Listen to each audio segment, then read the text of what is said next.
My name is Shiny Doggy. I am your favorite frog dog here to do another draw with me. So let's go over to the screen and get started. So this one is a dog this time. Oh my god, I can't see. Sorry.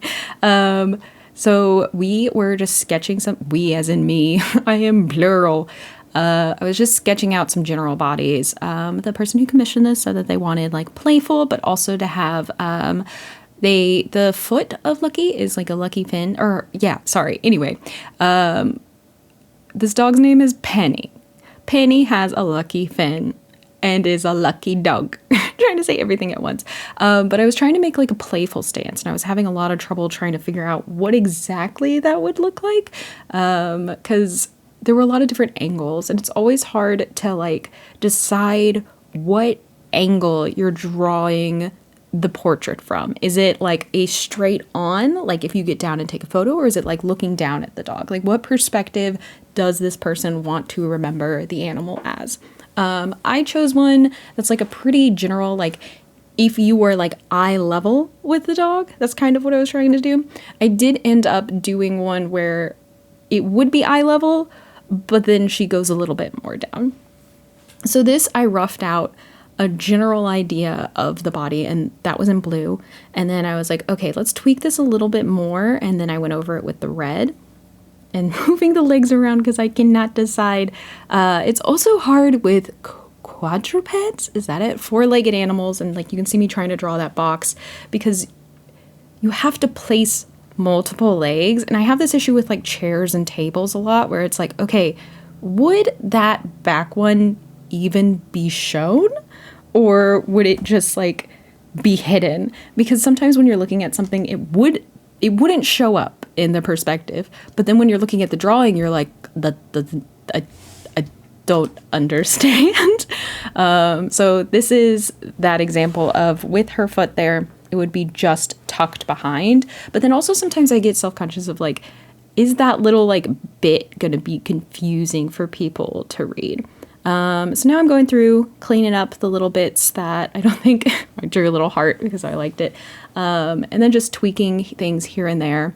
I was trying to flip it horizontal because sometimes you really mess up the perspective in your brain because you're drawing it from one side too much. And then when you flip it, then you're like, oh, okay, that obviously doesn't look like that. Her face is too high there, but I think I'll fix it eventually. I went back and forth between the rough and then the finish to make sure I still kind of had the same vibe, because sometimes your sketches have so much more energy, but this like huge thing, than like when you redraw stuff. This is the one that I ended up going with. I numbered the other one 1 and this one 2 or whatever. So that way I could give some options, because commissions are so stressful, so stressful, because you don't want to finish something all of the way and send it to someone and be like, actually, can you make these changes? So it's nice to just kind of have a rough to go with. So this is the looking down one that I was talking about. I started pretty quickly with that box to build the torso with, just so that way I could get an idea. The face was definitely in the wrong spot, but I liked the I liked the general vibe. The little like bleep tongue. And there also, dogs do this thing where like they tilt their chin up like, hey man, come get me. And it's so cute. And I actually did meet Penny. I met her in the woods. And the first time that I met her, we were in like around a campfire, and then all of a sudden there was a dog. And we're like, oh, this is great. And then we were sitting at like the picnic table, and there were like these cookies, and I remember her just jumping up. And so she was eye level with me, essentially like this, and just like, yes, hello, this is my cookie. And my brain was just so overwhelmed that there was a dog in front of me that I didn't think to stop the dog from eating the cookie. And then their owner was like, hey, no. I was like, aw, but they look so happy. I'm definitely not saying dogs should have cookies, but maybe as a treat. Definitely not, but I don't know. I feel like I always want dogs to have what I have. I feel like I'm withholding. I view them as equals. So this was just me checking the perspective. She did end up going with this one, wanted this one. So just going over it again and trying to get it a little more correct, quote unquote.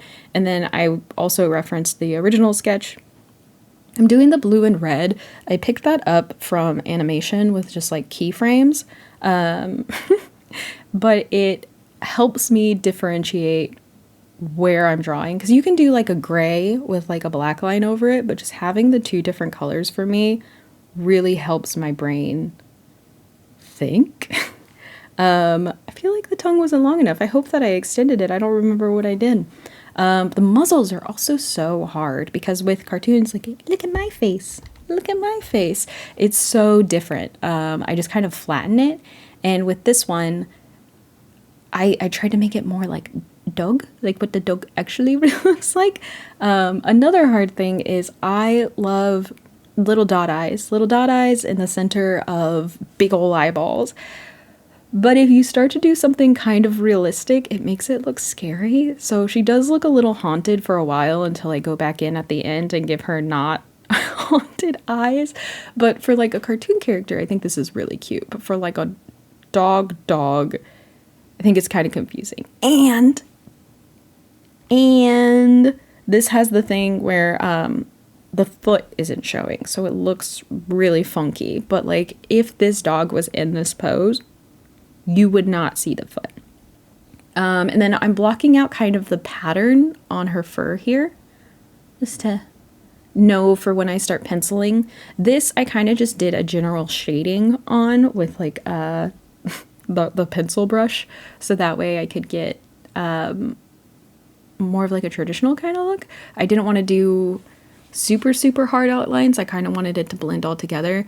And it's kind of starting with this brush, but not 100%. That back leg was really confusing because I think that Penny is like a beagle mix.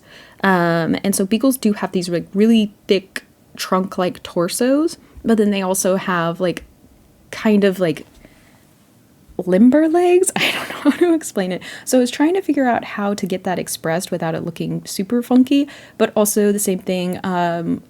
Penny has a lucky fin, and so the foot looks strange, for lack of a better words, because it's not what we're used to seeing when we're simplifying dogs. But that is accurate. That is what it looks like, and that is what it looks like for dogs when they have most of the front of the foot either underdeveloped or no longer there.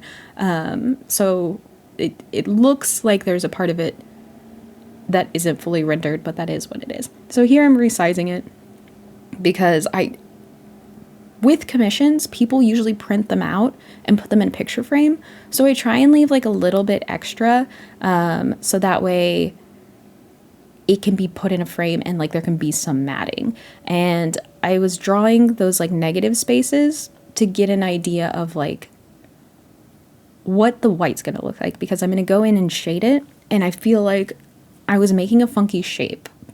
So I was just going back and like, okay, how do I fit this in here?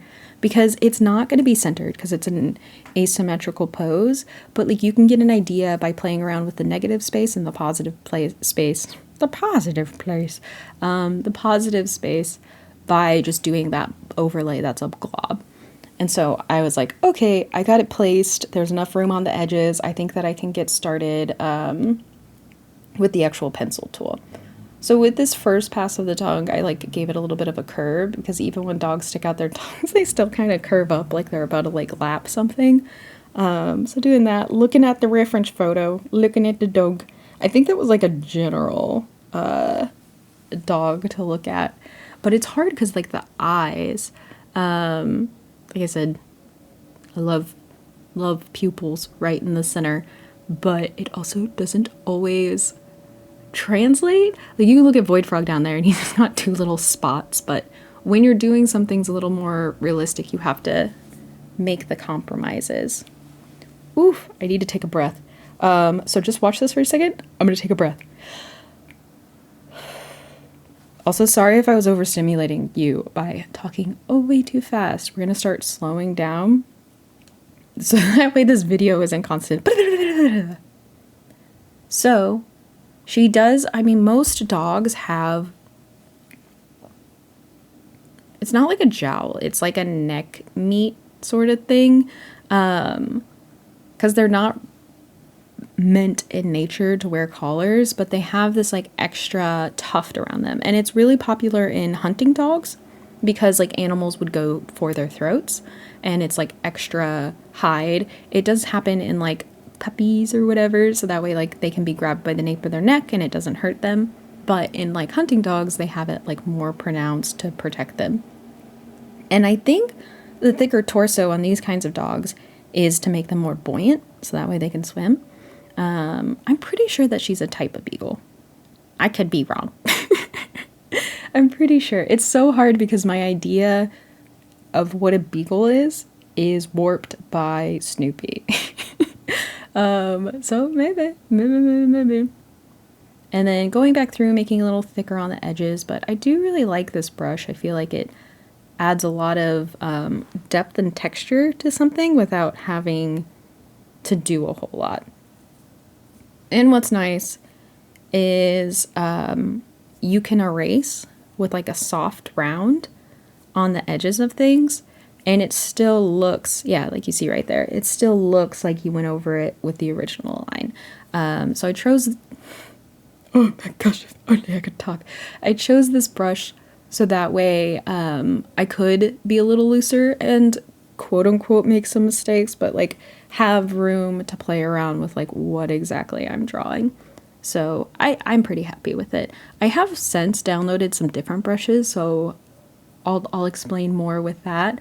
But yeah, just going in back and forth, getting the outside frame done so that way I can get rid of like the blue and focus more on the actual pencil line, because if you start rendering too much with the under sketch, what ends up happening is you're incorporating that visually. And so then when you turn off the underlayer, you're like, oh, what? Why doesn't this look as good as that other thing? And you need to be checking it to make sure, like turning the layer on and off, or just like not fully relying off of the sketch layer. So that way the finished lining or inking brush looks like a finished piece, or looks the way that you want it without it. This was me trying to figure out the pupils, because I was like, this looks scary. She looks scary. Have you seen, oh my goodness, I know he's been in other things, but the show Castle Rock, that actor, I think he was also, It, the clown It. I feel like these are his eyes, and it's kind of scary. So I'm so sorry, Penny, for making you look scary for a while, but we did fix it. We did fix it. So this, I think I did it 100% drawing with the pencil, but I put the layer at 50%. No, I'm a liar. Unless I made a new layer. So this is just a 50% brush with some buildup, so that way I could mark where she is. And so I put a pretty light textural layer down, so that way I could start building up the fur pattern. I probably wouldn't do this in the future. I feel like I had a lot of trouble with like rendering the form and direction of where it's going. I think I would just do solid fills in the future and then do a texture brush over it, like some sort of multiply, but I was playing around with it, which is another wonderful thing about commissions, is that you get paid to kind of figure stuff out. And because I already sent those sketch layers, people were able to be like, oh, okay, yeah, I like this. Okay, it's going to be in the realm of this thing. So, getting paid to figure it out. But honestly, I feel like with every art piece, you're figuring it out, because every piece is different. Even though you're doing something in the same style, unless you're doing like a your character here thing where you're like, here's the base, I'm going to draw this around the base.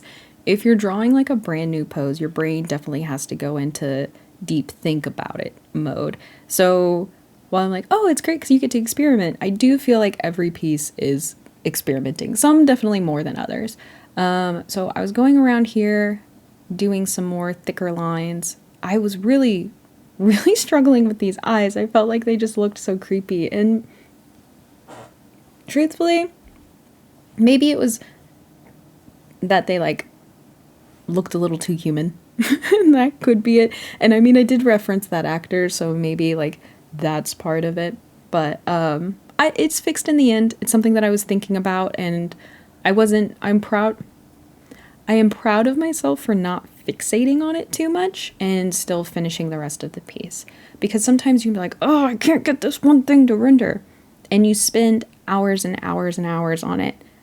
And then you go to finish the rest of the piece and you're like, oh, well, I have to completely change that anyway because it didn't even fit in this thing. So it can really hold you back to like hyper fixate on one part of the drawing. So it is better to just like, okay, I worked on that a little bit. I'm going to come over here and do it with these other parts, which is great about digital work, especially if you're separating your layers. You can go through and change things whenever. It's wonderful. There's also an undo button, which is good. But I did realize that a lot of people, when they commission me for things, if I'm not clear about that it's going to be a digital product, they expect it to be pencil. And I am a big proponent of, if you are doing something in traditional media, you need to charge more. You need to charge more because you're using supplies. Yeah, you use electricity with the digital thing, but you're using supplies that you probably have a limited amount of. And if you have to start over, you have to completely start over. It takes more time. Sometimes, whatever. I don't know you, and I don't know your drawing style. But for me, it takes more time to do a traditional media piece. So when I am offering commissions and when I'm talking to people, I am very clear, hey, this is going to be a digital piece. And I am using the pencil brushes to kind of give the look of like a traditional one, but it still is digital. And I explained to them that it was going to be like a black and white kind of pencil-ish drawing, so that way I didn't have to take a bunch of time going back and forth doing color and rendering. But as you can see, it's starting to get there with like all of the little secondary shading with like the darker spots on her. It was kind of hard to figure out how to shade the lighter parts on her because I didn't want it to get too dark, but I did want it to like have dimension. So I do end up putting a little shadow underneath her to like make it more clear, but I wanted to get the fur pattern for the most part right. You can see that I have like some, not cast shadows, I don't underneath things, I don't know what to really call it, general shading of just like overlap. I took a fashion class and we took a lot of time talking about, I took a lot of fashion classes, but there was one specifically where the teacher was like, okay, if you don't know where the light direction is, just do a kind of general one where like it's kind of above, like not directly above, but choose like one direction above and a little to the right or a little to the left, and then kind of go from that. And so I kind of default to putting my light a little to the left above. And this is me, like I said earlier, checking the original sketch to feel like it has the original vibe.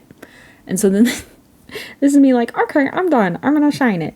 But then my brain was like, I think those eyes freak me out. I think those eyes are a little too scary.